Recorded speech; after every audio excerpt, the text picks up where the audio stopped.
Tout est possible à celui qui croit et c'est à force du travail que la femme arrive à transformer la farine en bouillie. Détermination, témérite, abnégation, le bout du tunnel, c'est proche. Mesdames et messieurs, nous sommes dimanche 17 juillet 2022. Ce rendez-vous politique sur TPC Plus TV, ce que vous admirez tant, vous appréciez, ah oui, puisque c'est plus qu'au départ à cet amol, cette information que nous vous fournissons chaque dimanche, nous y sommes encore ce matin avec un invité pas comme les autres. Il s'agit bien sûr du ministre honoraire du Commerce et de l'Industrie, Serge Mahouedo Arissou. Il est conseiller technique au Conseil national de régulation de l'électricité auprès du chef de l'État, son Excellence Patrice Guillaume Athanase Talon. Il est membre du parti Bloc républicain, siégé au niveau de la 20e circonscription électorale. Mesdames et messieurs, il ne se fait plus parler, oui, aujourd'hui, de lui à travers, rien qu'à travers plutôt, c'est les actions qu'il mène aux côtés de ces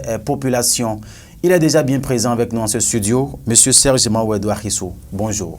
Bonjour, monsieur le journaliste. Merci d'accepter cette invitation. C'est moi qui vous remercie.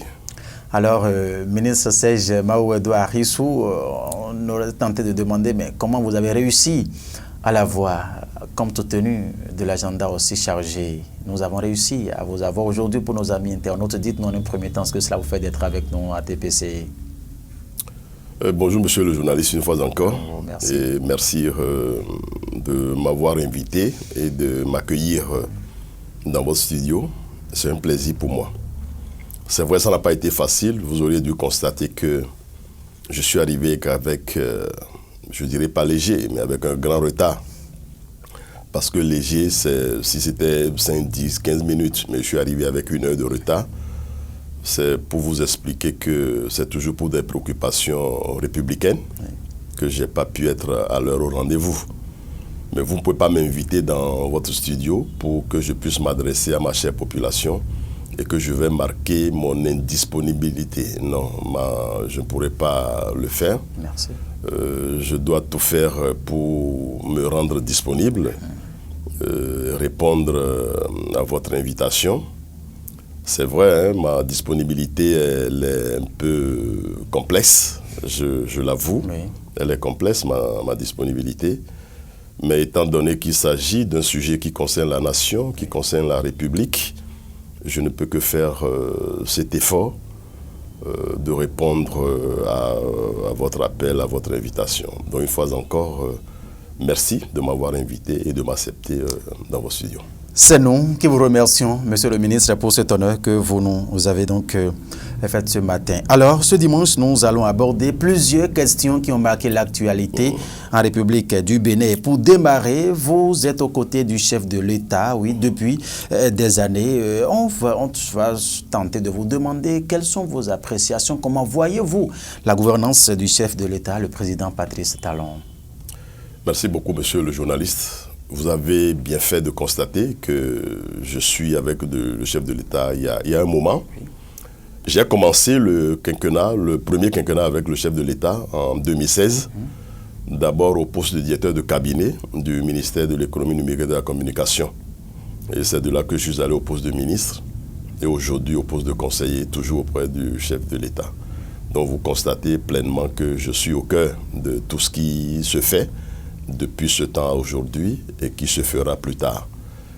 C'est une occasion pour moi toute faite de remercier le chef de l'État, son Excellence Patrice Talon, pour cette confiance qu'il a placée en ma petite et modeste personne. Parce que vous le savez, du poste de directeur de cabinet à son conseiller aujourd'hui, si peut-être, je ne dis pas que j'ai des qualités, je ne le dis pas, je ne pense pas, mais certainement qu'il a vu quelque chose en moi qui peut-être l'aurait intéressé. Et il m'a retenu à ses côtés et je lui reste reconnaissant à vie. Maintenant, parlant de sa gouvernance, c'est pour vous dire que je suis quand même dans l'exécutif, jusqu'à preuve de contraire, pour parler vraiment de ce qui se passe aujourd'hui autour du président, son Excellence Patrice Talon. Je pense que ce ne serait même pas la peine que nous perdons le temps, encore que ce temps ne nous suffirait pas, à énumérer les différentes actions, les différents actes posés par le président Patrice Talon depuis son arrivée au pouvoir 2016 jusqu'à la date aujourd'hui. On serait peut-être tenté de vouloir parler juste du premier, de l'an 1 du deuxième mandat. Mais on ne pourrait pas parler de l'an 1 du deuxième mandat sans parler de tout le premier quinquennat. Voilà. Parce que l'an 1, ce n'est qu'une continuité des 5 ans. Et je crois aujourd'hui, je ne pense pas qu'il y ait quelqu'un qui ne voit pas les réalisations de son Excellence le président Patrice Talon. Il n'y a personne qui ne voit pas les changements qu'il opère dans tout le Bénin. Et c'est un président qui ne privilégie pas une région et qui abandonne une autre. Son plan d'action est national. Il prend tous les départements du pays en compte au même moment, au même niveau. Je crois que c'est des actions qu'on doit lui reconnaître et vraiment le féliciter. Et je crois que même ceux qui ne sont pas avec lui, bien évidemment, vous savez, quand vous faites quelque chose, tout le monde ne peut jamais être à 100% avec vous, quel que soit Alpha. Même cette minorité qui n'est pas avec lui l'apprécie quand même. Trouve que, ah non, au moins le pays est en train de changer. Au moins le système, le comportement, l'éducation, tout ça au niveau du peuple béninois, ça change. Donc, voilà ce que je peux dire de la gouvernance, cette gouvernance qui est axée sur la promptitude, la rigueur, l'honnêteté, la franchise. Je crois que c'est des actes à l'actif du président qu'il faut vraiment reconnaître, lui reconnaître bien évidemment et le remercier pour. Voilà. Merci à vous pour cette vue d'ensemble de la gouvernance du chef de l'État, le président Patrice Talon. Ce qui alimente l'actualité depuis le mardi en République du Bénin, c'est la démission de l'ancien président de la Cour constitutionnelle, Joseph Fifame Djogbenou. Une démission qui fait suite à une série d'audiences qu'il a eues avec certaines personnalités du Bénin, notamment avec l'ancien président de l'Assemblée nationale, Maître Adrien Oungbeji, le président actuel de l'Assemblée nationale, Louis Vlavonou, et le chef de l'État, le président Patrice Talon. Et le mardi, il pose l'acte pour sa démission.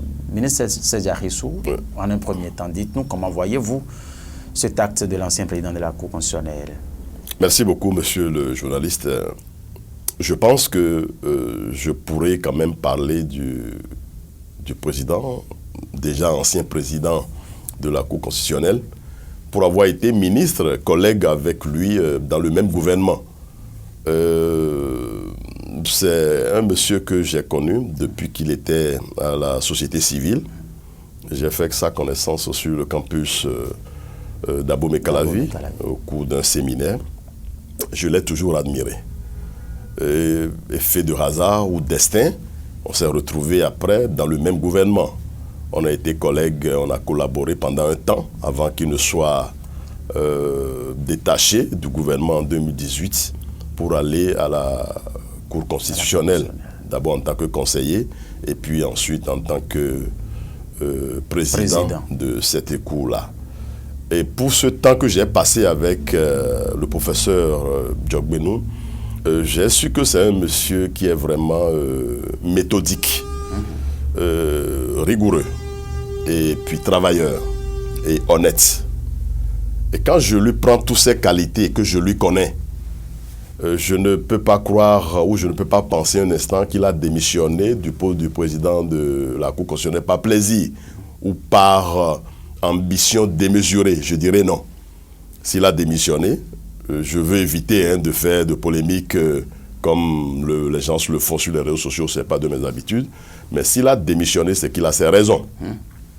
Et je crois qu'après sa démission, il ne s'est pas tu. Il est allé sur les réseaux et il a parlé, il s'est exprimé et il a donné publiquement son point de vue. Qu'il a fait cette expérience-là durant 4 ans. Et il veut aussi retourner à l'autre expérience politique qu'il avait commencé et que par là, il pourrait être plus proche de sa population. Il pourrait mieux s'exprimer parce qu'à la Cour constitutionnelle, constater qu'il y a droit de réserve dans vos actes, dans vos propos, dans tout ce que vous faites. Tout ce que, oui. Par contre, quand il retourne à son activité politique, il est libre, il est free. Et il peut parler comme il veut, il peut s'adresser à sa population, il peut voir sa population à tout moment. Là, on sait qu'il est dans son parti politique et il peut s'exprimer librement. Voilà. Mais par contre, à la Cour constitutionnelle, il a droit de réserve dans le comportement, dans le langage, dans tout. Je crois qu'il a voulu cette liberté et ayant servi le chef de l'État pour 4 ans, il a décidé de bon gré déposer sa démission et aller à d'autres opportunités. C'est louable, c'est connaissant l'homme, je le félicite d'abord pour ce courage. Et quand moi j'ai appris la démission, je dis non, c'est parce qu'il a certainement une autre vision, autre que ce que toute interprétation peut donner. Je dis il a une autre vision, autre que une quelconque guéguerre entre lui et le chef de l'État. Je dis jusqu'à preuve de contraire, il n'en peut en être ainsi. Donc c'est de bon gré qu'il a démissionné. Et nous l'avons écouté, nous l'avons suivi et nous savons maintenant les raisons de sa démission. Bon, quant aux projections futures, personnellement je ne peux pas le faire parce que personne aujourd'hui ne peut dire ce qui adviendrait tout à l'heure, ce qui adviendrait demain, personne ne peut le dire. Donc je me réserve moi de faire une quelconque interprétation de sa prochaine et future destinée. Monsieur le ministre, est-ce que autour de ces différentes descentes qu'il a effectuées avant sa démission, c'est pour aller informer cette personnalité de ce qu'il va quitter là, parce que juste à sa sortie, après chaque audience, il n'accordait aucun temps de parole à la presse? Vous savez, tout est affaire de conviction dans la vie. Moi, je peux sortir de chez vous ici, tout à l'heure. Oui. Si des gens savent que je suis arrivé dans vos studios pour une émission, on peut m'attendre tout à l'heure à la porte, surtout vous, journalistes, on vous connaît très bien. Vous cherchez toujours la petite information pour divulguer, pour en faire peut-être une large diffusion. Donc, sous cet angle, il se réserve certainement de ne pas parler. Parce que s'il dit un seul mot, la presse va prendre ce seul mot, l'amplifier, le transposer, en faire tout ce qu'elle veut et donner diverses interprétations. Et j'ai pensé que son silence est salutaire. Il allait voir, c'est vrai, les différentes personnalités des institutions, comme vous l'avez dit. C'est lui qui sait ce qu'il est allé dire. Et c'est ces autorités qui l'ont reçu qui savent aussi de quoi ils ont discuté. Donc moi, je ne peux pas ici imaginer de quoi ils auraient discuté. Non. Maintenant, si après la visite à toutes ces personnalités, quelques jours après, il y a démission, on peut supposer qu'il est peut-être allé leur expliquer qu'il va partir de la Cour constitutionnelle, de ne pas mal prendre, que c'est de bonne guerre, il s'en va. C'est peut-être ça qu'il est allé expliquer, je n'en sais rien. Mais si c'est ça, c'est une excellente démarche. Voilà.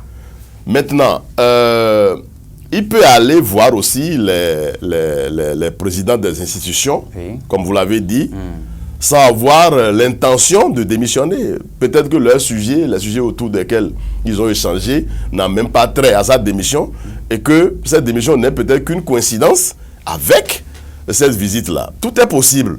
Donc c'est en ça que je dis, moi je ne peux pas me mettre tout de suite à chercher pourquoi il est allé, qu'est-ce qu'ils se sont dit. Laissons le temps au temps et nous allons constater ce que Dieu a prévu et qui va certainement, naturellement, se réaliser. Monsieur le ministre, Joseph Diogbenou, 5 ans normalement a passé à la tête de cette cour, mais 4 ans après, il démissionne. Pourquoi il ne pouvait pas attendre au moins les 5 années avant de dire, bon, maintenant je ne peux plus continuer, et que c'est maintenant, il décide de claquer la porte? Je vais vous dire ceci. Dites-nous, monsieur le ministre. Je ne sais pas pourquoi, mais ce que moi j'ai pensé, c'est ça que je vais vous dire. Allez-y, monsieur le ministre. Je vous ai dit tout à l'heure qu'à la Cour constitutionnelle, il a droit de réserve. Bien sûr. Et que dans un parti politique, il est libre. Peut-être qu'il a cette ambition, cette joie ou ce besoin de vite aller à sa population. Et il sait que 4 ans, il aurait quand même aidé le président de la République dans presque la grande majorité des réformes. il aurait accompagné là où il doit l'accompagner, et que comment on appelle, la seule année qui reste, c'est peut-être pour le suivi et l'équilibrage des réformes opérées. Et que où qu'il soit, le travail serait fait. Et où qu'il soit, il aurait toujours son regard sur ce qui a été fait et ce qui se fera. Il n'a pas rompu avec le chef de l'État. Là où il est, il peut toujours aller le voir à tout moment et attirer son attention sur certaines interprétations ou sur certains faits de la Constitution. Il peut toujours être utile à celui qui serait là après pour le remplacer, bien évidemment. On a un intérimaire aujourd'hui. Est-ce que c'est lui qui sera titularisé ou est-ce qu'il y aura un autre? De toute façon, qui serait là? Le professeur Mbedi a toujours cette possibilité d'être écouté. Et ceux-là peuvent aussi l'appeler et lui demander. Donc, partir de là n'est pas un problème. Pas du tout pour moi, n'est pas un problème. Donc, que ça reste 1 an et qu'il s'en aille ou qu'il reste, je pense que c'est sa volonté que nous devons suivre. C'est sa volonté que nous devons saluer. Il a choisi, il l'a fait et nous lui devons respect pour ça. Vous lisez déjà sur la toile les interprétations qui fusent de tout part sa prochaine destination. Est-ce qu'il prépare quelque chose pour le 2023? Est-ce qu'il prépare bon, et tout, vous lisez un peu ce qui se passe autour de sa démission, monsieur le ministre, et quelles sont vos impressions? Je lis et il n'est pas interdit à personne d'avoir une ambition. Moi qui suis ici, j'ai une ambition. Vous qui êtes là, vous avez d'ambition. Autant que nous sommes ici dans ce studio, nous avons des ambitions. Alors, est-ce que on va condamner celui qui a une ambition de grandir? Même si on me dit, moi, qu'il a l'ambition de devenir président de la République demain ou après-demain, après le président Patrice Talon, c'est de bonne guerre. Qui ne veut pas être bien? Qui ne veut pas être élevé? Qui ne veut pas servir son pays? Qui ne veut pas servir la population? Moi qui suis ici, j'ai des ambitions. Pourquoi pas? Je ne vais pas refuser si un jour le président Patrice Talon me dit, mais monsieur Arissou, vraiment, vous avez choisi comme dauphin pour être président de la République. Mais dites-vous, je vais refuser? Nous sommes tous, on a tous d'ambition, autant que nous sommes.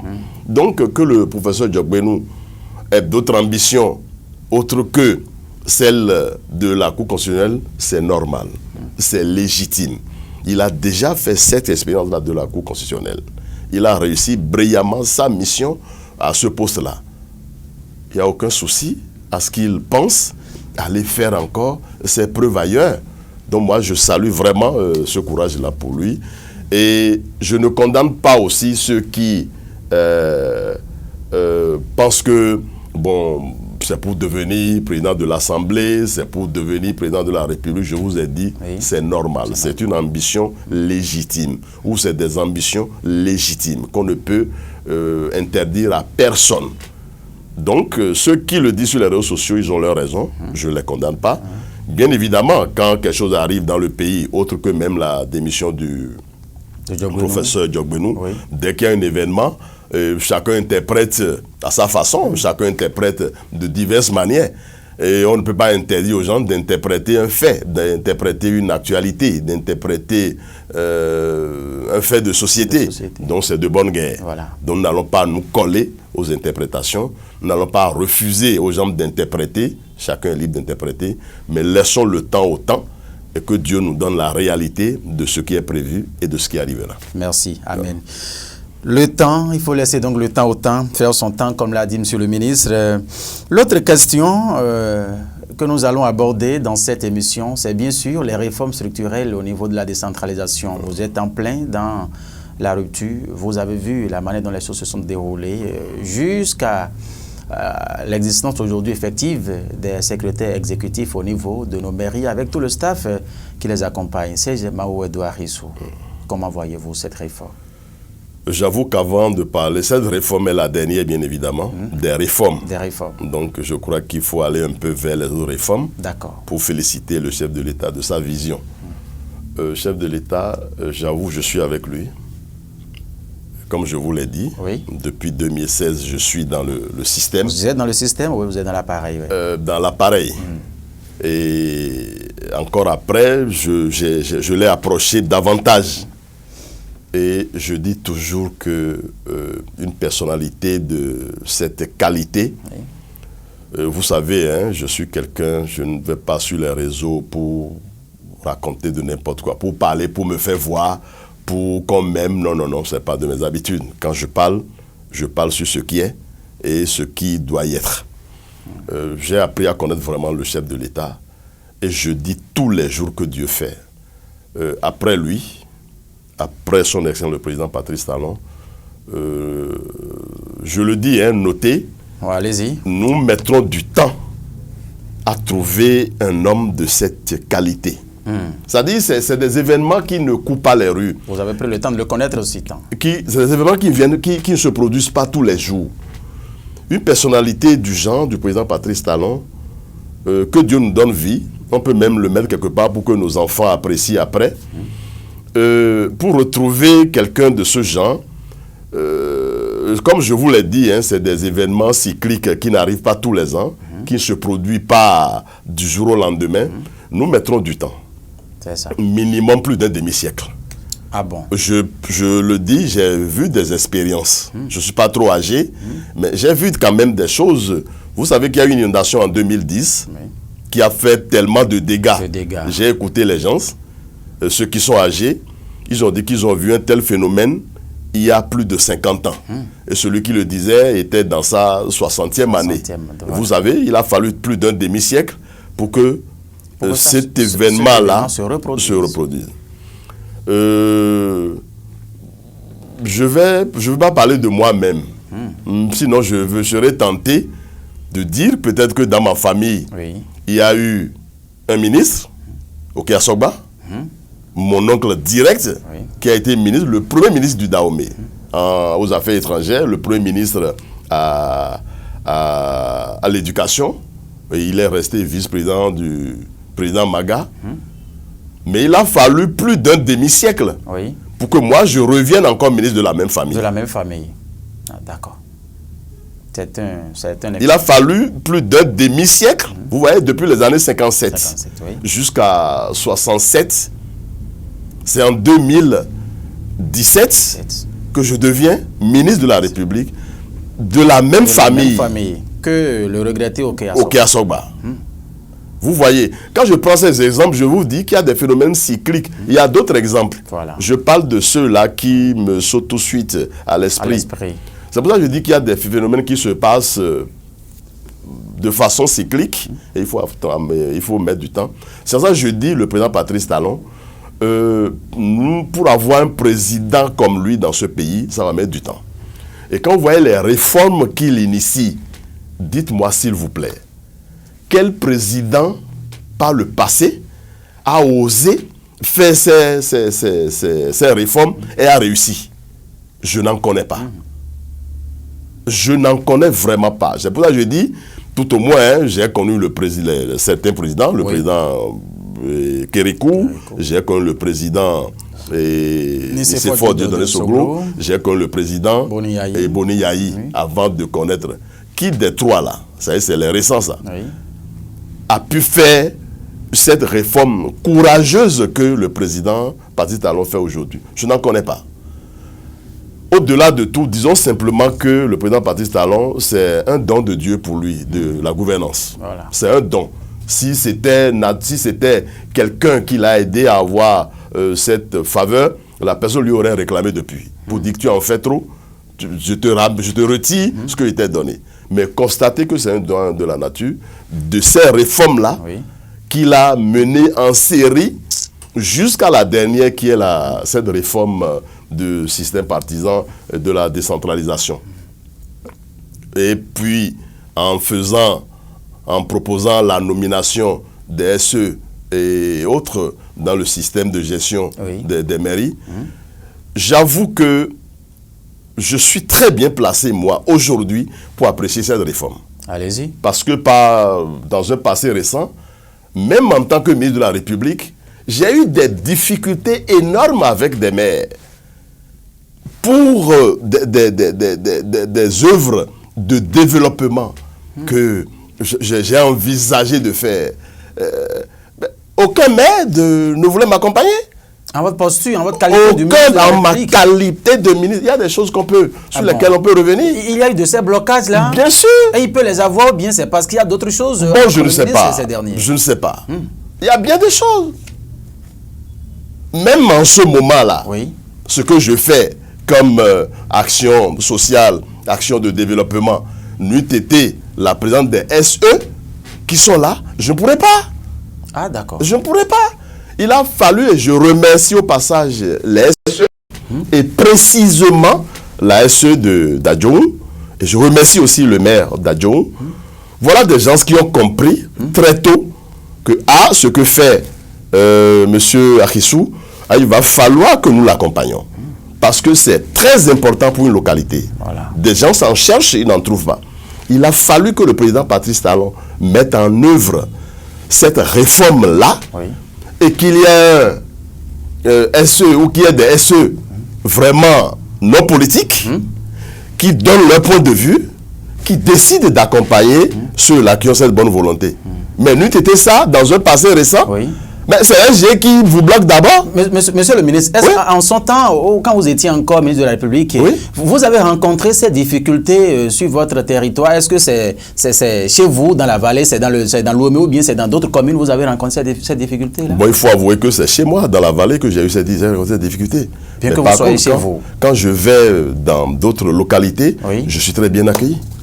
Ah, d'accord. C'est vrai que ces localités-là aussi ont leur réalités. leur réalité, bien évidemment. Bon, on a coutume de dire nul n'est prophète chez soi. Chez soi. Et quand moi, j'organisais les tournées pendant que j'étais ministre, Oui. dans toutes les autres communes, quand je vais, c'est la grande joie pour m'accueillir. Mais quand je viens chez moi, c'est vraiment... Donc c'était justement à ce niveau qu'il y avait... résistance. Mais justement, si je vais vous dire, j'ai amené un projet dans la vallée de l'Ouest. Ça, c'est à titre illustratif. Un projet pour mettre en place une usine, pas juste un ministre de l'Industrie, Oui. pour mettre en place une usine, une maïserie, une usine qui doit traiter du, comment on appelle, du maïs. Travailler les maïs. Travailler du maïs. Et ce projet était destiné pour ailleurs, mais j'ai tout fait pour ramener le projet là, chez moi dans la vallée. Voilà. Pour qu'on exploite toute cette vallée-là en culture de maïs. J'ai demandé aux partenaires qu'on va trouver la manière dont nous allons demander aux populations, nous allons les orienter vers la culture du maïs, comme on fait le coton ailleurs, Oui. pour qu'ils produisent ce maïs-là, qu'on va leur acheter, pour faire travailler à l'usine. Et juste derrière ça, il y aura un vaste projet d'élevage, parce que les déchets sortis des usines, oui. pour choses, il faut les consommer aussi. Donc il y avait un vaste projet. Et ça devait être, ce projet devait être mis en place à l'emplacement de la Sonia. Là où il y a la rizerie aujourd'hui. Oui. Et les gens disent non, ils ne pouvaient pas détruire l'usine qui est là, mais ils vont se mettre à côté pour faire installer cette usine. C'est dans la commune de Dango, n'est-ce pas? La commune de voilà. Dango. Continuez, monsieur le ministre. Mais j'ai amené ce projet. Le jour même, je suis arrivé avec les partenaires. J'ai eu des difficultés, j'ai même eu honte. J'ai eu honte. Donc, c'est un projet dont le financement était prêt, les 20 milliards étaient prêts. Le partenaire était arrivé par vol spécial. Quand j'étais ministre, à mon cabinet, on en a discuté. Donc, c'est des choses... et vous savez, ce projet, on l'a perdu. Oh. Parce que la commune n'était pas disposée à accompagner ce projet-là. Est-ce que c'est parce que les autorités communales en son temps n'étaient pas imprégnées de l'importance, des avantages que ce projet peut procurer? Je crois que l'autorité ne devait même pas, s'il n'est pas imprégnée, Oui. elle doit chercher à comprendre. Voilà. À appeler celui qui a amené le projet, dit, mon frère, voilà ce que tu as amené, qu'est-ce qu'on peut en faire? Qu'est-ce qu'on peut... explique-moi un peu. Voilà. Mais tel n'était pas le cas. Mais tel n'était pas le cas. Mais je suis sûr qu'aujourd'hui, où il y a cette réforme, Oui. où il y a les secrétaires exécutifs, il y a autres, si j'amène ce projet, il n'y a rien à faire, ça va prendre ça doit passer. Ça doit passer. Est-ce que le ministre aujourd'hui encore peut faire ces efforts-là pour... Je suis en train de me préparer toujours. Dieu vous aidera. Pour amener des projets. Je vous ai dit, je ne suis rien, mais j'ai des connaissances quand même à qui je peux parler aujourd'hui. Voilà. Qui vont m'écouter. Mais c'est normal. Je peux rendre compte au chef de l'État pour lui dire, excellent monsieur le président de la République, voilà les démarches que j'ai menées. Et c'est ça que le président Patrice Talon aime.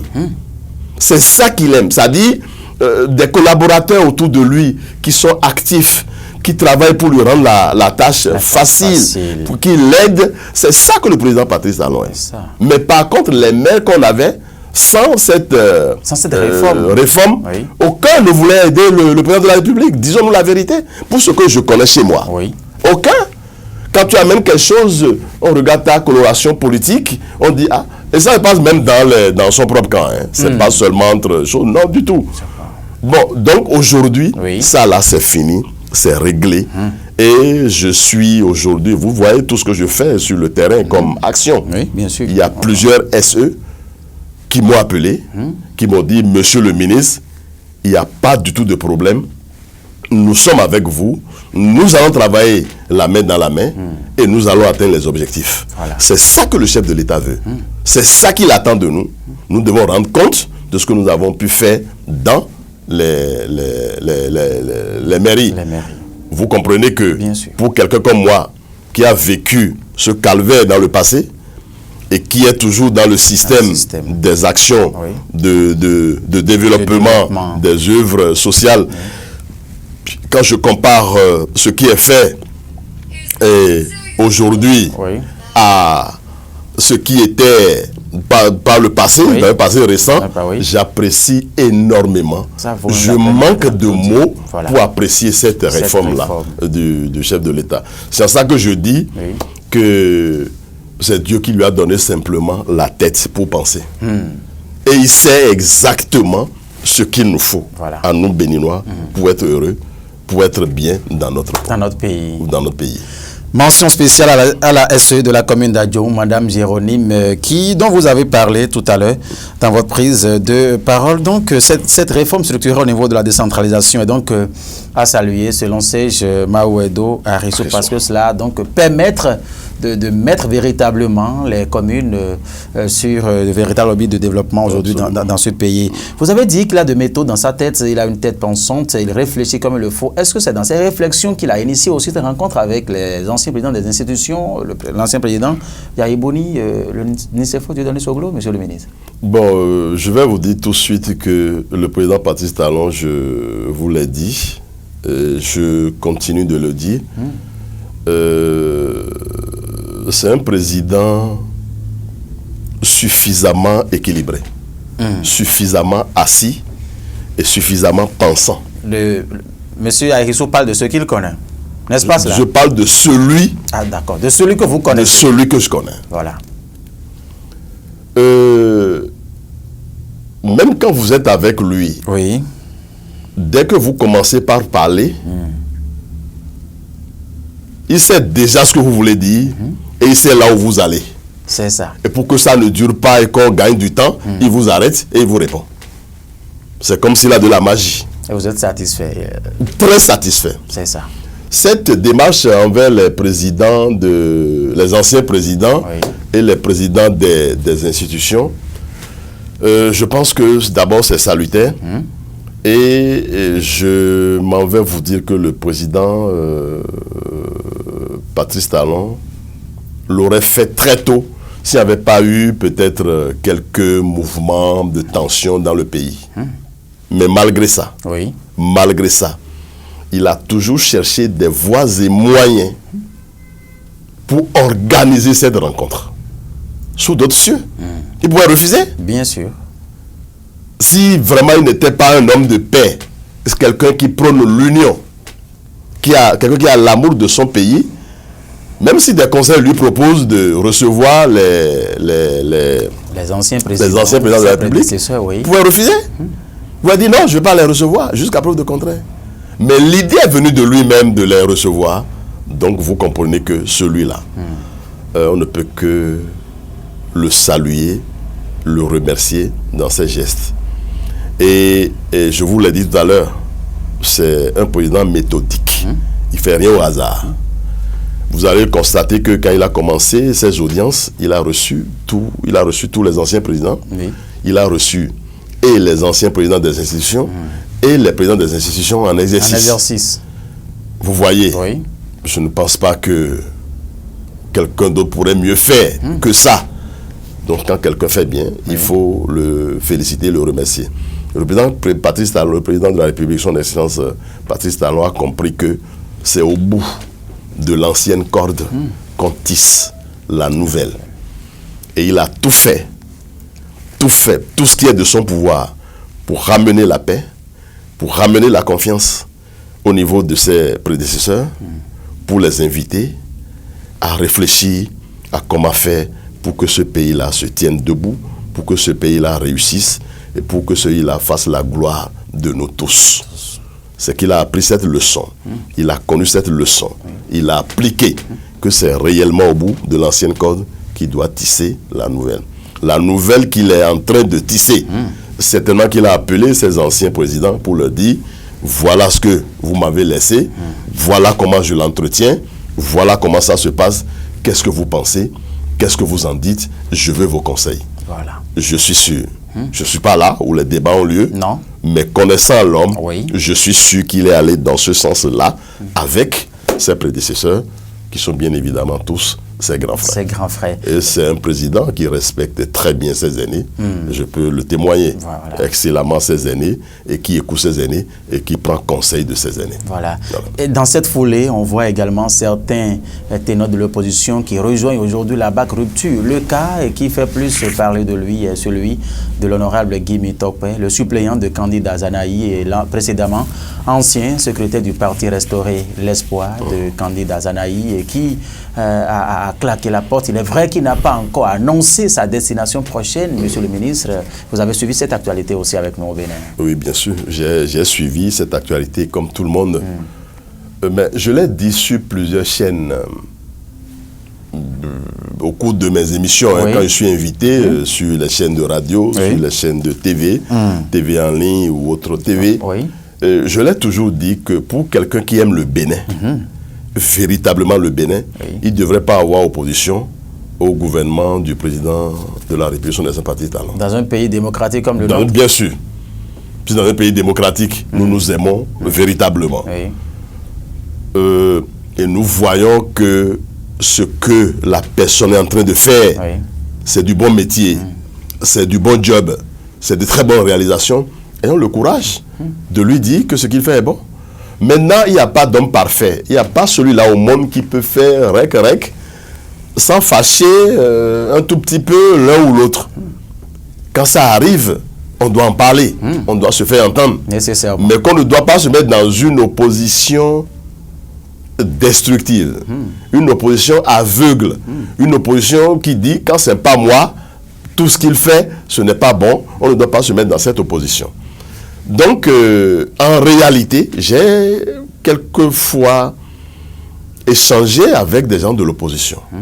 Des fois, il arrive même que je voyage et qu'on soit dans un même avion. Et qu'on soit tous ensemble en première classe. Bon, étant donné qu'on est béninois et qu'on se retrouve dans le même avion, on doit quand même se dire bonjour. Ça, c'est inévitable. C'est inévitable. Oui. Il arrive des fois que quand tu es dans ton siège, ils quittent là où ils sont, ils viennent te voir et disent, ah, monsieur le ministre, bonjour. Je dis, ah, mais tiens, bonjour, cher ami, comment vous allez? On échange. Vous échangez. Mais dans leurs propos, ils ne sont pas comme le président Patrice Talon. C'est ça. Ils aiment le président Patrice Talon. Ils reconnaissent les efforts que fournit le président de la République. Ils s'en sont... Enfin, tous ceux-là que j'ai eu à rencontrer au cours d'un voyage ou à des occasions quelque part, qui m'approchent et qui m'abordent, je n'ai pas vu un seul parmi eux mal parler du président Patrice Talon. Mais ce qui est naturel et qu'on peut comprendre, on est tous des humains. Bien sûr. Quand vous étiez habitué à quelque chose et qu'on vous interdit du coup la chose, ça fait mal. Ça fait vraiment mal. C'est comme les réformes qu'on est en train de faire là. Ne me dites pas que tout le monde est content de ces réformes-là. D'autres ne vont pas se retrouver. Même la dernière qu'on a faite, dont on a parlé, c'est pas tout le monde, c'est pas tous ceux qui sont concernés qui sont contents. D'autres se sont même exprimés clairement le jour où le chef d'État les a reçus au Palais des Congrès. D'autres se sont exprimés. Donc c'est pour vous dire que lui s'est extériorisé. Mais il y a d'autres qui graissent les dents, qui ne pouvaient pas le dire, mais qui n'ont pas apprécié. Pourtant, ceux-là sont avec nous. Ils vont consommer. N'est-ce pas? Bien sûr. Donc, quand on prend ceux qui sont opposants déclarés, n'attendons pas qu'ils nous fassent de cadeaux. Mais je dis qu'en réalité, avec ce que le président Patrice Talon fait aujourd'hui où nous sommes là, je crois que nous devons tous nous mettre ensemble comme un seul homme pour l'accompagner, pour le soutenir. Je viens de vous dire que ces opposants dont on parle, il y en a qui reconnaissent au président Patrice Talon ses mérites, son amour pour ce pays. Et ils le disent, ils ne le cachent pas. Et qu'est-ce qu'il va alors faire de l'opposition? Mais l'autre côté, c'est parce que, bon, ce qu'on avait, on n'a plus. Les facilités qu'on avait, on n'a plus. Ça devrait être difficile. Ça peut frustrer les Donc, quand c'est comme ça, n'attendez pas que les gens vous apprécient à 100%. S'ils finissent même de vous apprécier, qu'ils donnent quand même, qu'ils vous fassent paraître ce côté-là, pour que vous regardez dedans, comme on le dit. Hein, pour eux. Donc, c'est ça qui fait que, en réalité, aujourd'hui, on a une opposition. Et pour celui dont vous parlez, qui a quitté le parti du candidat Zanaï. Vous parlez de Guy Mitokpe, qui a quitté pour rejoindre, qui a quitté le parti de l'honorable ministre candidat Zanaï.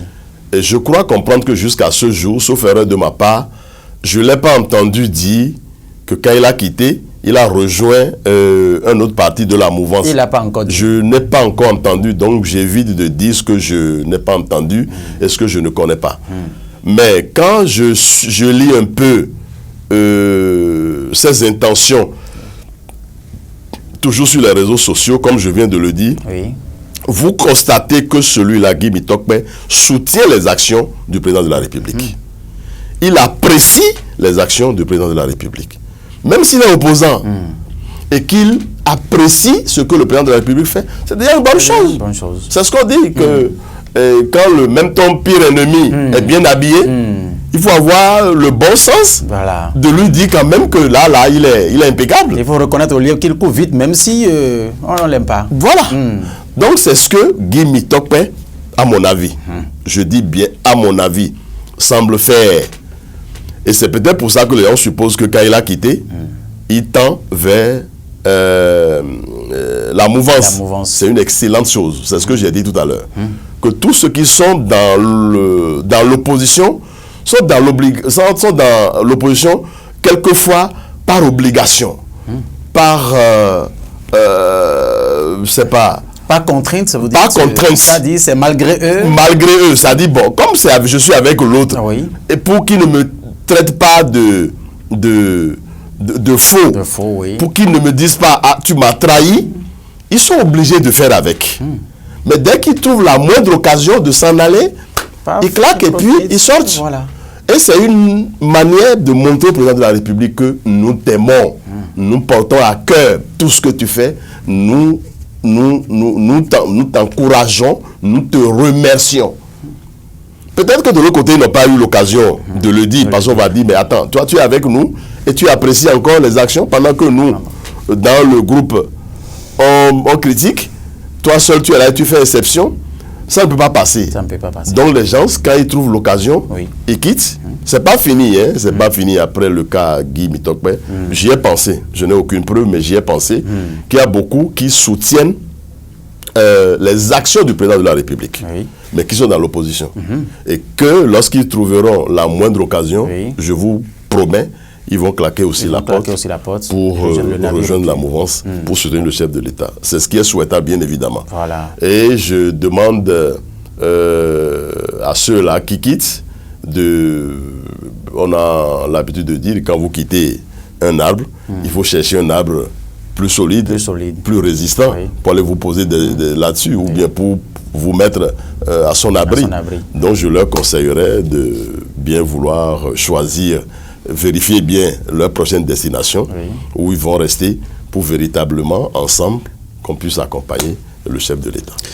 Ministre Serge Mahouadou Arissou, est-ce que vous avez appris, tout comme tout autre Béninois, que le président français Emmanuel Macron est annoncé pour être reçu par le chef de l'État, Patrice Talon, le 27 juillet prochain? Oui, je l'ai appris, mais je n'ai pas lu pour l'instant un communiqué officiel qui annonce son arrivée. Parce que s'il doit en être ainsi, je crois qu'on a un ministère des Affaires étrangères qui gère et qui doit annoncer. Peut-être que c'est encore trop tôt de le dire. Je l'ai entendu comme tout le monde, comme quiconque. C'est normal hein, qu'un président nous rende visite, un président français. C'est pas la première fois. Des présidents français sont toujours arrivés au Bénin.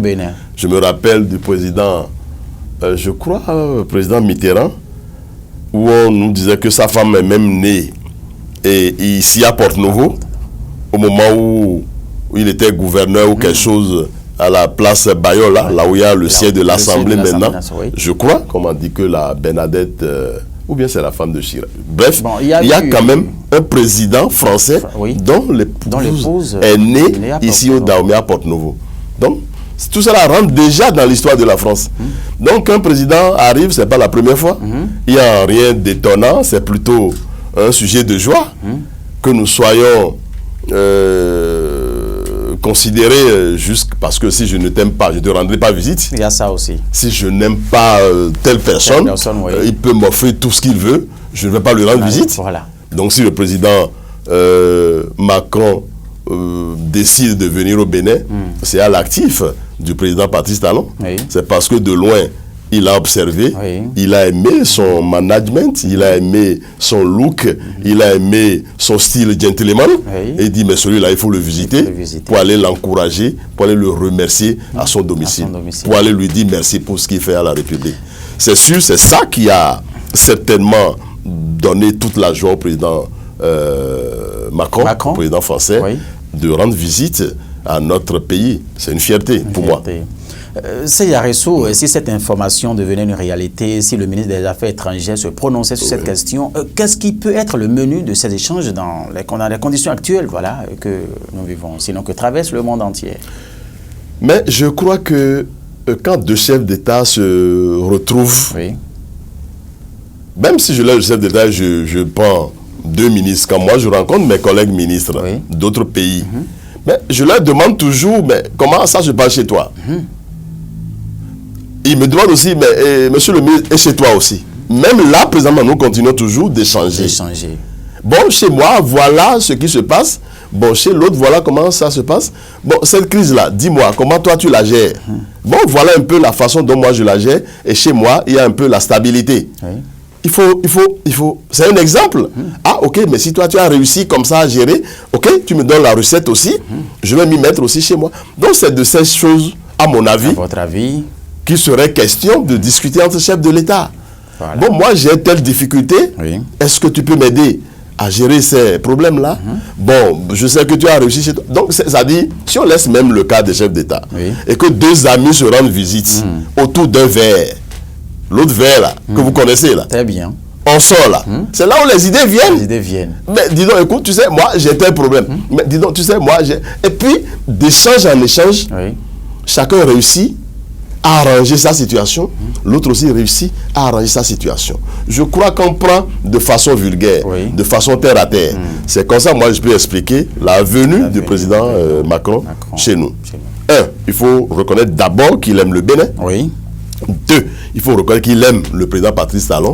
Sinon, on aurait tout dit, il ne viendrait pas chez nous. Trois, il faut savoir que le président Patrice Talon aussi a un style de management qui plaît à beaucoup de chefs d'État. J'ai été ministre, j'ai représenté le Bénin valablement au Conseil des ministres de la CEDEAO, de l'UEMOA, de l'UA, l'Union africaine, de l'Afrique, Caraïbes, Pacifique, Union européenne, ACP-UE. J'ai dirigé des réunions de Conseil des ministres dans toutes ces institutions. Et je sais quelle admiration les gens portent pour le Bénin. Quand je me lève comme ça en tant que ministre de la République du Bénin, je force l'admiration. Et quand je prends la parole, tous ceux qui sont là veulent m'écouter, veulent m'entendre. Ah, ça c'est le ministre du président Patrice Talon. Ah, ça c'est le ministre béninois. Et puis ça fait la joie, ça fait la fierté. Cette fierté, nous l'obtenons grâce au président de la République.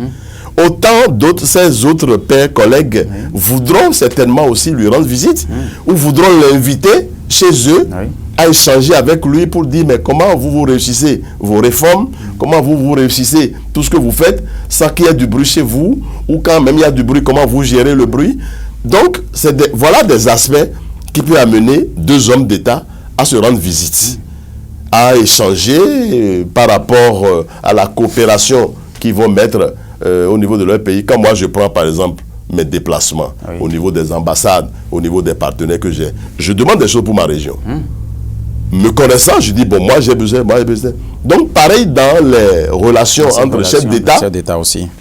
Quand un chef d'État sait que je peux obtenir telle chose chez mon collègue, il demande. Si l'autre aussi sait que moi-même j'ai tel besoin, est-ce que tu peux m'en trouver? Il demande. Donc, ça ne peut qu'être ça. Les substances qui sortiront de ces visites-là, de ces échanges que les deux chefs d'État auront. Il n'y a pas autre chose.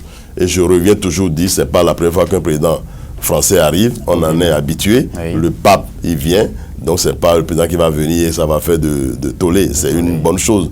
Et nous devons nous apprêter, prendre toutes les dispositions pour l'accueillir vraiment, véritablement, qu'il constate après qu'il y a vraiment il y a cette ferveur au Bénin de le voir venir aux côtés de son homologue, le président Patrice Talon. À travers cette émission, le président Macron peut peut-être avoir envie de visiter la deuxième vallée la plus riche du Bénin, d'où est natif Serge Arissou. Pourquoi pas? Ça peut arriver, et je prie qu'il en soit ainsi. N'est-ce pas? Et que je demande, bon, c'est évident que les mairies ne peuvent plus faire aujourd'hui de récupération. C'est fini, c'est rangé cette affaire-là. Oui. Et ce serait pour le bonheur, à l'actif de nous autres qui pensons vraiment à cette vallée, qui nous est si tant chère et très chère, et pour laquelle je me bats tous les jours que Dieu fait, aux côtés du chef de l'État, pour qu'il en soit ainsi, comme vous l'avez dit.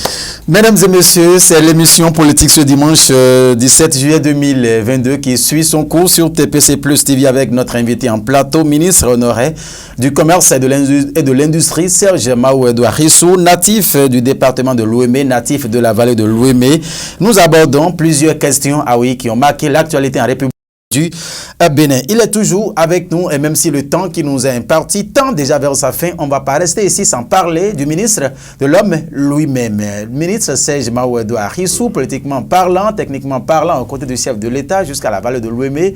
Alors, monsieur le ministre, nous avons envie de parler, d'aborder un peu l'aspect Serge Arissou lui-même en personne. Aujourd'hui, parlons de sa proximité avec le chef de l'État et sa base politique, technique et tout. Qu'est-ce qu'on peut savoir de là, monsieur le ministre?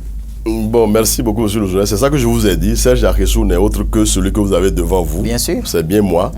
Il n'en reste pas encore quelque part. Non, non, c'est moi-même ça.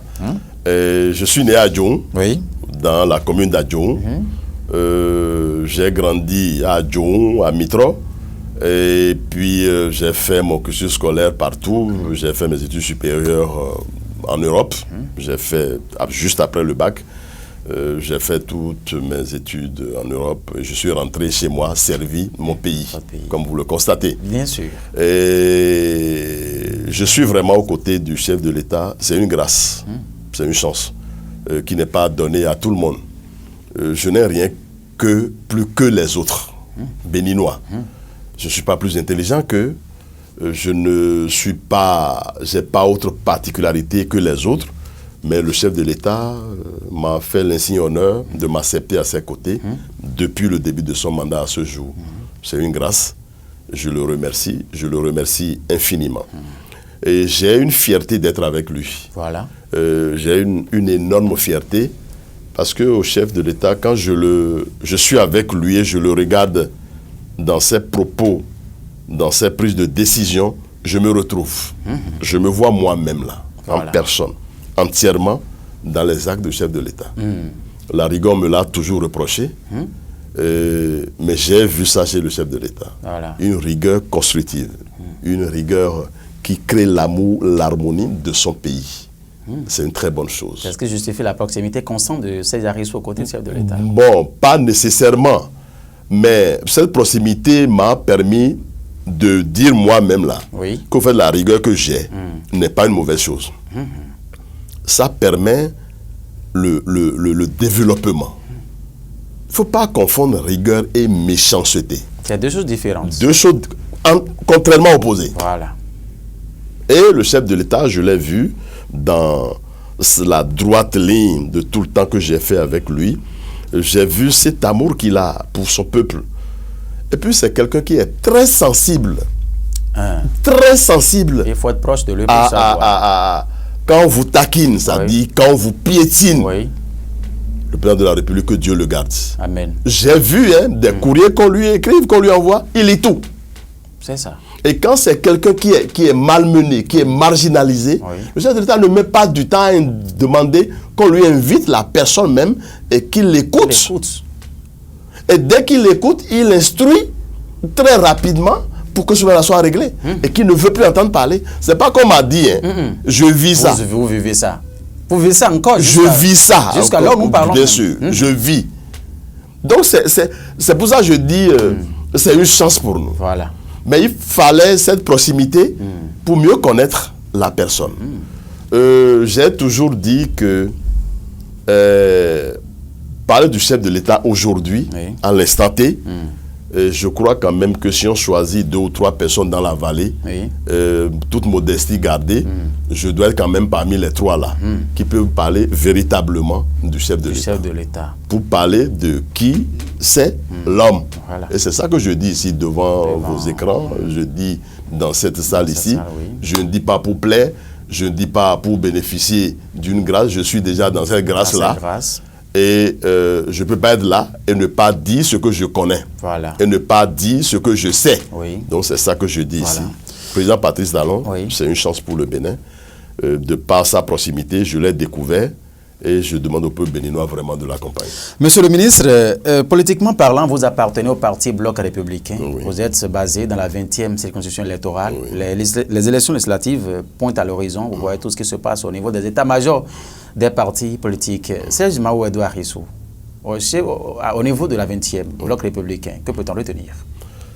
J'avoue, je ne vais pas vraiment vous mentir. De nature, j'aime pas trop m'agiter en politique.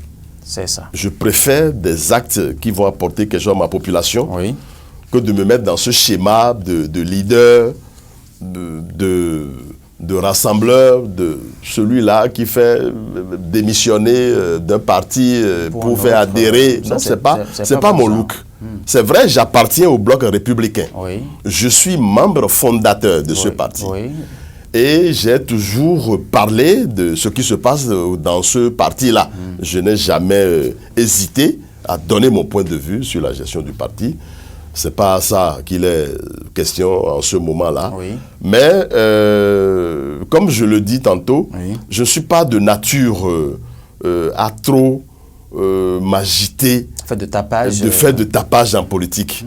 Je préfère aller dans des actions et concrètes qui peuvent profiter à ma population. Surtout en cette période de vie chère où nos parents ont tellement de difficultés à se satisfaire que j'aille encore, au lieu d'aller leur demander qu'est-ce que nous devons faire pour juguler cette crise, je vais leur dire démissionner de là pour venir là, en toute conscience. Est-ce que c'est les acteurs politiques qui demandent cela à certains militants? Bon, je ne sais pas, mais si quelqu'un vient me voir pour me dire je veux démissionner, je veux rejoindre, mais tu vas me parrainer, c'est que j'ai cautionné. Vous avez cautionné parce que vous travaillez pour l'enracinement de votre parti. Je travaille pour l'enracinement du parti. Mais j'aurais préféré, moi, autre méthode que ce que je suis en train de faire, pour que ceux-là, de bon gré, disent, écoutez, monsieur le ministre, à partir de cet instant, je vous suis. J'en ai trouvé plein. Mais c'est la même méthode, non? Bien ça, je ne sais pas si c'est la même méthode, c'est à d'autres, aux observateurs d'apprécier. Moi, je préfère, par exemple, en ce temps de vie chère, très cher, où les gens sont même de difficulté à joindre les deux bouts. Je l'ai fait récemment par une formation auquel j'ai fait participer plus d'une trentaine d'électriciens qui sont allés à cette formation, qui sont rentrés et qui sont très satisfaits et très aguerris aujourd'hui pour aller sur n'importe quel marché et tenter de gagner les marchés ou tenter de sous-traiter. Je suis satisfait. Parce qu'en faisant ça, ils ont la compétence. Et quand on verra dans leur dossier, leur parcours, là, on ne va pas hésiter à leur confier des tâches, à leur confier des marchés, à sous-traiter avec eux. Ils travaillent, ils ont de l'argent. Et quand ils ont l'argent, ils peuvent gérer cette crise-là. Ils ont au moins l'argent pour acheter. C'est mieux qu'ils n'ont rien et que les choses grimpent de prix et qu'ils soient là à observer et qu'on aille leur dire, écoutez, venez, vous allez, ou bien ils viennent me voir, ils vont me dire, bon, monsieur, mais on va vous suivre pour telle action politique, je vais leur répondre, je préfère vous aider d'abord à ce que vous trouviez votre gagne-pain et que vous soyez rassasiés. En ce moment, vous aurez la tête pour qu'on aille à l'essentiel. Sinon, ils peuvent me dire, monsieur, mais on est avec vous, on veut rester avec vous, mais si vous ne leur trouvez rien, ce serait seulement dans la bouche qu'ils vous diront qu'ils sont avec vous, et du jour au lendemain, ils vont quitter. Voilà que vous avez déjà posé l'acte, maintenant ils sont contents de vous, ils disent, mais désormais, puisque on le dit de façon naturelle, si tu ne fais pas la politique, c'est elle qui te fera. Ils vont dire, ben, vous nous avez aidés, on est très satisfaits, nous allons vous accompagner désormais dans votre vision politique, nous voulons appartenir à votre formation politique, le BR, parrainer notre... C'est normal, c'est normal, c'est une excellente chose, et je l'ai fait. Je l'ai souvent fait et je compte de le faire. Sauf que je ne le fais pas avec grand bruit. Je ne le fais pas devant les caméras là, la différence, pour dire, bon, tel... Non, je le fais. Et dès qu'ils finissent, même ceux-là qui viennent me voir et à qui je... Ils disent, ah, écoutez les gars, on va créer un forum, je dis, ne me mettez pas dedans. Et quand je veux poser mes actes, je vous dis tout de suite, je ne tiens pas compte des gens qui sont BR, UP ou chose. Non. Je dis, prenez tout le monde. Ils sont tous béninois. Sans distinction aucune. Quand le dernier exemple, c'est la formation que les électriciens ont suivie. Dont vous avez parlé tout à l'heure. Je dis, recensez tous ceux qui sont électriciens dans la vallée, dans la 20e, peu importe leur appartenance politique. Je n'en veux pas. Voilà. Prenez-les. Puis ils vivent aussi les mêmes difficultés que ceux-là qui sont de la mouvance. Prenez-les. Et c'est ce qui a été fait. Voilà. À la fin de la formation, il y a plusieurs qui se sont confiés à moi. On dit, ah monsieur, on va faire un mouvement de sortie, je dis, allez-y, il n'y a aucun souci, je vous soutiens. Mais on n'a pas besoin d'aller faire du bruit devant les caméras pour dire que, bon, nous avons fait ci et ceux-là sont venus Donc, Bloc républicain, il se porte très bien. Je suis membre, comme je vous l'ai dit, membre fondateur, et j'essaie de faire à ma manière ce que je peux faire pour que ce parti émerge davantage. Vous avez parlé des législatives. Bien sûr, ça c'est le dernier aspect que nous allons... Les législatives, je sais, nous savons tous que les législatives sont pour le 8 janvier, pour le 8 janvier 2023. Que Dieu nous garde. Amen. Mon souhait personnel, c'est que cette élection soit une élection apaisée. Que tous les partis participent régulièrement. Et que les partis choisissent véritablement des candidats dignes du nom, dignes du genre. Des candidats en qui on peut placer une certaine confiance. Des candidats qui peuvent véritablement aider leur population à la base. Des candidats qui peuvent véritablement aider le chef de l'État. Ça, c'est aussi un aspect capital. C'est important. Vous verrez des gens qui font semblant, qui font du bruit à longueur du temps d'être avec le chef de l'État, mais dès qu'ils lui tournent dos, ils sont prêts à autre chose. Ils sont prêts à vraiment autre chose. Je voudrais que les partis politiques en tiennent vraiment compte, véritablement compte, pour choisir qui mérite et qui peut être candidat pour aller à ces élections. Ce serait à l'actif des partis même. Parce que si les partis politiques ne choisissent pas des candidats dignes du genre, et c'est toujours le système partisan, système de clientélisme qui se passe, croyez-moi, ça ne donnera absolument rien. Et ce serait vraiment dommage. Mon souci aujourd'hui, c'est qu'il y ait des gens véritablement dignes, des gens véritablement indiqués pour accompagner le chef de l'État dans ses réalisations, dans ses œuvres. Est-ce que le ministre Serge Aissou aurait peut-être l'ambition d'aller à ces élections? De ma vie d'homme, je n'ai jamais manifesté une ambition quelconque d'être à un poste. C'est ça. De ma vie d'homme. Renseignez-vous sur moi. Depuis ma vie professionnelle que j'ai fait toute ma carrière à Bénin Télécom, je ne vais jamais demander un poste. Jusqu'à là où je suis aujourd'hui. Si le parti propose, c'est Aissou. Si le parti me propose, c'est autre chose. Voilà. J'ai été proposé pour être ministre. J'ai été proposé, j'ai été proposé pour être directeur de cabinet. Je n'ai pas refusé. Du tout pas. J'ai été proposé pour être conseiller du président de la République aujourd'hui. Vous n'avez pas refusé. Je n'ai pas refusé. Donc c'est pas ça et dans ma carrière professionnelle, c'est comme ça qu'on me propose toujours. Voilà. Quand il y a un poste, mais qui on peut mettre là, les gens finissent par dire, ah, mettez Aissou il est capable, il va le faire, on me propose, je n'ai jamais refusé. Et vous assumez? J'assume pleinement, avec succès. Voilà. Je n'ai jamais raté un poste où on m'a mis, je n'ai jamais démérité. Et là, je remercie le Seigneur. Voilà. S'il arrivait que mon parti me dit qu'on te choisit, il n'y a aucun souci, c'est pour servir la République. Bien sûr. Mais je n'irai jamais moi-même dire que je vais me battre pour être... Non, non, non, ce n'est pas de mon genre, ce n'est pas ma nature. Chacun a son destin. Voilà. Et on laisse le destin se réaliser devant tout le monde. Et c'est tout. Alors, monsieur le ministre, si on vous demandait de conclure cette émission, quel message avez-vous? Si vous me demandiez de conclure, d'abord c'est de remercier toute la population de la vallée, toute la population de la 20e. Je veux nommer mes frères d'Avrancourt et de Missérété. Et je voudrais leur dire vraiment qu'on reste ensemble comme on l'a toujours été.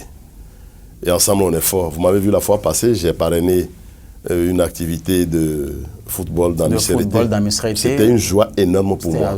Et ce n'est pas fini. J'ai des actions bientôt qui vont m'amener à dans ces localités-là, du milieu Tori. Voilà. C'est pour leur demander qu'on soit ensemble. Et qu'ensemble on est fort, ensemble on est puissant.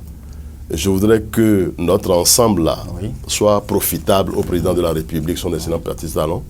Et je nous demande de prier tous les jours que Dieu fait pour lui.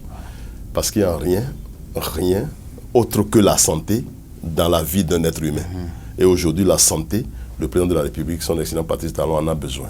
Voilà. Il faut que nous prions. Je demande aux têtes couronnées, à tous les sectes, de prier, où que nous soyons, de prier véritablement, à cœur unique, pour le président de la République, son excellent Patrice Talon, pour qu'il nous garde encore ce pays durablement, autant que Dieu lui donnera la possibilité, la force de le faire, qu'il nous garde ce pays et qu'il nous conduise à bonne destinée.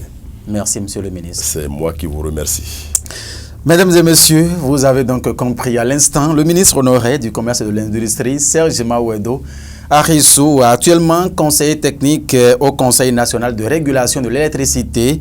Oui, sur ce plateau TPC Plus TV, il a donc abordé plusieurs questions qui ont marqué l'actualité de la gouvernance du chef de l'État, le président Patrice Talon, en passant par la démission du maître Joseph Diogbenou, les réformes structurelles, les rencontres Talon avec les anciens présidents de la République et les présidents des institutions, la démission, le raccordement, voilà, sinon le ralliement de certains membres de l'opposition. Aujourd'hui, à la mouvance présidentielle, la visite d'Emmanuel Macron avec le président Talon, qui est donc annoncée pour le 27 juillet. Plusieurs préoccupations concernant la vie privée de l'homme ont été donc abordées dans cette émission réalisée par Félicien Bonou, qui est resté avec Guillaume Oncarin derrière les caméras aujourd'hui. Mesdames et messieurs, merci infiniment de nous avoir suivi. Le rendez-vous de cette émission, c'est encore dimanche par la grâce de Dieu. Portez-vous bien, prenez du plaisir à suivre les programmes de TPC Plus TV. Notre culture, c'est ce qui fait d'ailleurs notre identité. Merci, mesdames et messieurs. Au revoir.